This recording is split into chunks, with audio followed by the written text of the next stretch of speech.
জাতির যে গুরুত্বপূর্ণ দায়িত্ব পালন করতে আমরা এসেছি, আল্লাহ তার জন্য আমাদের জন্য রহমত বর্ষণ করছেন। আল্লাহর রহমত নিয়ে আমি এই ঘোষণাপত্র পাঠ করব।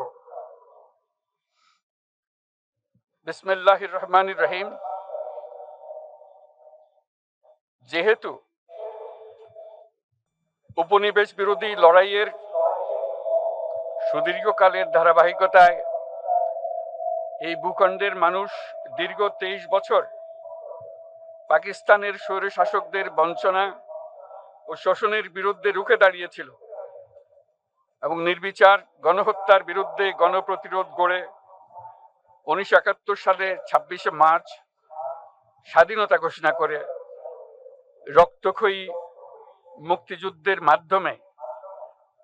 জাতীয় মুক্তির লক্ষ্যে বাংলাদেশ রাষ্ট্র প্রতিষ্ঠা করেছিল। এবং যেহেতু বাংলাদেশের আপামর জনগণ দীর্ঘ আন্দোলন সংগ্রামের মধ্য দিয়ে এই ভূখণ্ডে স্বাধীনতার ঘোষণাপত্রে বিবৃত সাম্য, মানবিক মর্যাদা, সামাজিক সুবিচারের ভিত্তিতে উদার গণতান্ত্রিক রাষ্ট্র বিনির্মাণের আকাঙ্ক্ষাকে বাস্তবায়নের জন্য সর্বোচ্চ ত্যাগ স্বীকার করেছে, এবং যেহেতু স্বাধীন বাংলাদেশের 1972 সালের সংবিধান প্রণয়ন পদ্ধতি এর কাঠামোগত দুর্বলতা ও অপপ্রয়োগের ফলে স্বাধীনতা পরবর্তী আওয়ামী লীগ সরকার মুক্তিযুদ্ধের জন আকাঙ্ক্ষা পূরণে ব্যর্থ হয়েছিল এবং গণতন্ত্র ও রাষ্ট্রীয় প্রতিষ্ঠানগুলোর কার্যকারিতা ক্ষুণ্ণ করেছিল, এবং যেহেতু স্বাধীনতা পরবর্তী আওয়ামী লীগ সরকার স্বাধীনতার মূল মন্ত্র গণতান্ত্রিক শাসন ব্যবস্থার বিপরীতে বাকশাল নামে সাংবিধানিকভাবে একদলীয় শাসন ব্যবস্থা কায়েম করে এবং মত প্রকাশ ও বিচার বিভাগের স্বাধীনতা হরণ করে, যার প্রতিক্রিয়ায় 1975 সালের 7ই নভেম্বর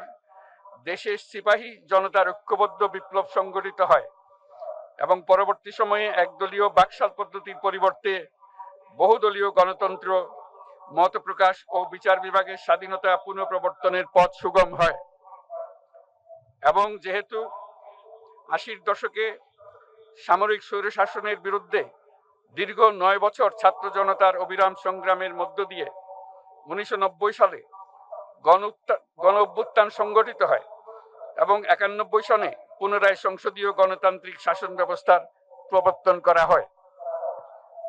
এবং যেহেতু দেশি বিদেশি চক্রান্তে সরকার পরিবর্তনের গণতান্ত্রিক প্রক্রিয়া ব্যাহত হওয়ায় 1/11 মতো ষড়যন্ত্রমূলক ব্যবস্থার মাধ্যমে বাংলাদেশে শেখ হাসিনার একচ্ছত্র ক্ষমতা, আধিপত্য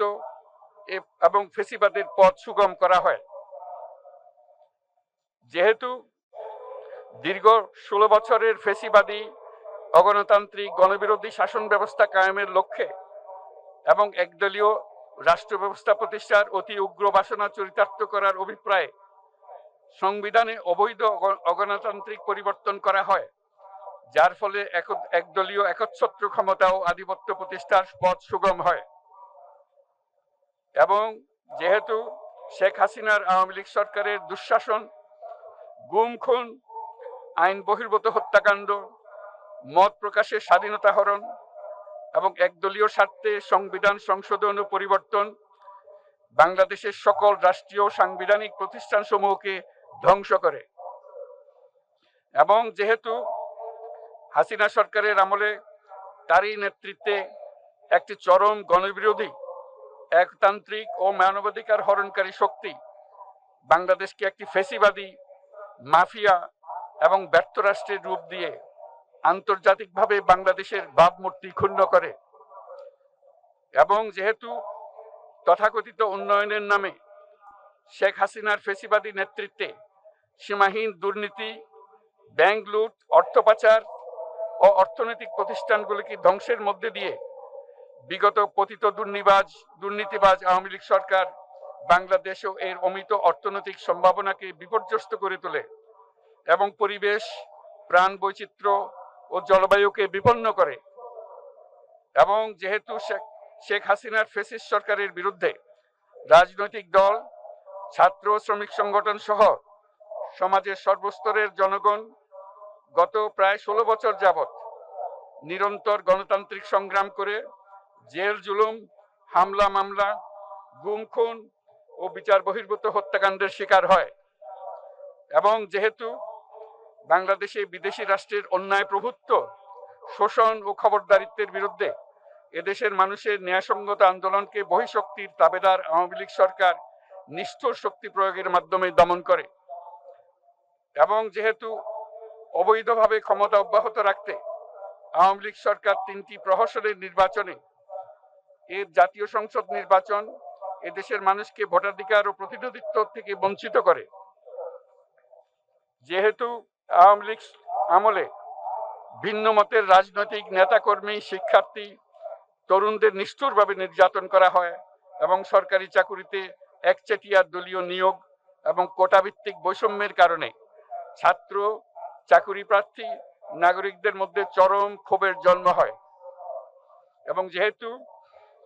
বিরোধী রাজনৈতিক দল ও সংগঠনের উপর চরম নিপীড়নের ফলে দীর্ঘদিন ধরে জনরোষের সৃষ্টি হয় এবং জনগণ সকল বৈধ প্রক্রিয়া অবলম্বন করে ফ্যাসিবাদ বিরোধী লড়াই চালিয়ে যায়। এবং যেহেতু সরকারি চাকরিতে বৈষম্যমূলক কোটা ব্যবস্থা বিলোপ ও দুর্নীতি প্রতিরোধে বৈষম্য বিরোধী ছাত্র আন্দোলন চলাকালে আওয়ামী লীগ সরকার কর্তৃক ব্যাপক দমন পীড়ন, বর্বর অত্যাচার, মানবতা বিরোধী হত্যাকাণ্ড চালানো হয়, যার ফলে সারা দেশে দলমত নির্বিশেষে ছাত্র জনতার উত্তাল গণবিক্ষোভ গণ অভ্যুত্থানের রূপ নেয়। এবং যেহেতু ফ্যাসিস্ট শক্তির বিরুদ্ধে অদম্য ছাত্র জনতার অভ্যুত্থানে রাজনৈতিক দল, ধর্মীয়, সামাজিক, সাংস্কৃতিক, পেশাজীবী, নারী ও শ্রমিক সংগঠন সমূহ সমাজের সকল স্তরের মানুষ যোগদান করে এবং আওয়ামী ফ্যাসিবাদী বাহিনী রাজপথে নারী, শিশু সহ প্রায় 1000 মানুষকে নির্বিচারে হত্যা করে, অগণিত মানুষ পঙ্গুত্ব, অন্ধত্ব বরণ করে। আন্দোলনের চূড়ান্ত পর্যায়ে সামরিক বাহিনীর সদস্যগণ জনগণের গণতান্ত্রিক লড়াইকে সমর্থন প্রদান করে। এবং যেহেতু অবৈধ শেখ হাসিনা সরকার পতন, ফ্যাসিবাদী ব্যবস্থার বিলোপ এবং নতুন রাজনৈতিক বন্দোবস্তের লক্ষ্যে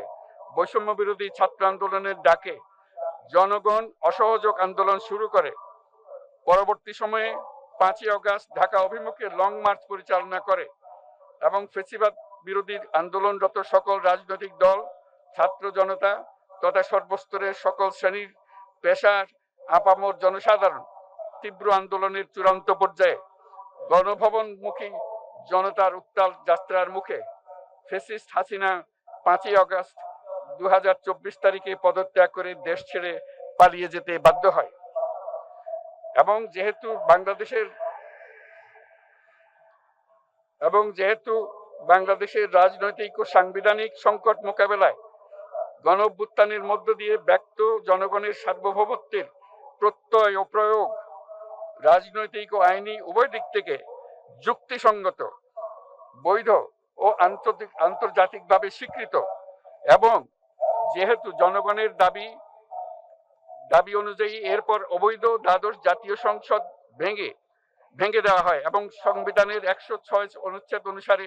সুপ্রিম কোর্টের মতামতের আলোকে সাংবিধানিকভাবে ডক্টর মোহাম্মদ ইউনূসের নেতৃত্বে 8ই আগস্ট 2024 তারিখে একটি অন্তর্বর্তীকালীন সরকার গঠন করা হয়। এবং যেহেতু বাংলাদেশের সর্বস্তরের জনগণের ফ্যাসিবাদ বিরোধী তীব্র আকাঙ্ক্ষা এবং ছাত্র জনতার অভ্যুত্থানের মধ্য দিয়ে ফ্যাসিবাদ, বৈষম্য, দুর্নীতিমুক্ত সমাজ ও রাষ্ট্র বিনির্মাণের অভিপ্রায় প্রকাশিত হয়, সেই হেতু বাংলাদেশের জনগণ সুশাসন ও সুষ্ঠু নির্বাচন, ফ্যাসিবাদী শাসনের পুনরাবৃত্তি রোধ, আইনের শাসন, অর্থনৈতিক ও সামাজিক ন্যায় বিচার নিশ্চিত করার লক্ষ্যে নিয়মতান্ত্রিক উপায়ে বিদ্যমান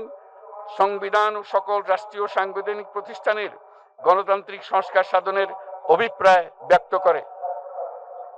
এবং সেহেতু বাংলাদেশের জনগণ বিগত 16 বছরের দীর্ঘ ফ্যাসিবাদ বিরোধী আন্দোলন সংগ্রামকালে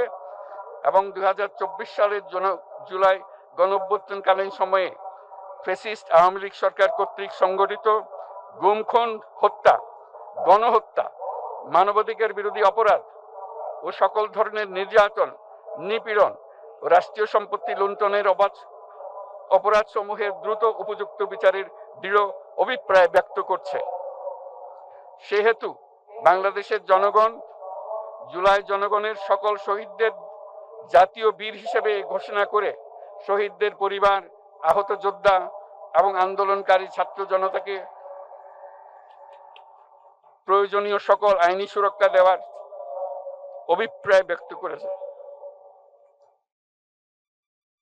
এবং সেহেতু বাংলাদেশের জনগণ যুক্তিসঙ্গত সময়ে আয়োজিতব্য অবাধ ও সুষ্ঠু ও নিরপেক্ষ একটি নির্বাচনের মাধ্যমে গঠিত জাতীয় সংসদে প্রতিশ্রুত প্রয়োজনীয় সাংবিধানিক সংস্কারের মাধ্যমে দেশের মানুষের প্রত্যাশা, বিশেষত তরুণ প্রজন্মের আকাঙ্ক্ষা অনুযায়ী আইনের শাসন ও মানবাধিকার, দুর্নীতি, শোষণমুক্ত, বৈষম্যহীন ও মূল্যবোধ সম্পন্ন সমাজ এবং গণতান্ত্রিক রাষ্ট্র ব্যবস্থা প্রতিষ্ঠার অভিপ্রায় ব্যক্ত করেছে। এবং সেহেতু বাংলাদেশের জনগণ এই প্রত্যাশা ব্যক্ত করছে যে একটি পরিবেশ ও জলবায়ু সহিষ্ণু, অন্তর্ভুক্তিমূলক, টেকসই উন্নয়ন কৌশলের মাধ্যমে বর্তমান ও ভবিষ্যৎ প্রজন্মের অধিকার সংরক্ষিত হবে। এবং সেহেতু বাংলাদেশের জনগণ এই অভিপ্রায় ব্যক্ত করছে যে ছাত্র গণঅভ্যুত্থানের 2024-এর উপযুক্ত রাষ্ট্রীয় সাংবিধানিক স্বীকৃতি প্রদান করা হবে এবং পরবর্তী নির্বাচনে নির্বাচিত সরকারের সংস্কারকৃত সংবিধানের তফসিলে এই ঘোষণাপত্র সন্নিবেশিত করা হবে। এবং 5ই আগস্ট 2024 সালে গণঅভ্যুত্থানে বিজয়ী বাংলাদেশের জনগণের আকাঙ্ক্ষার প্রতিফলন হিসেবে এই ঘোষণা প্রণয়ন করা হলো।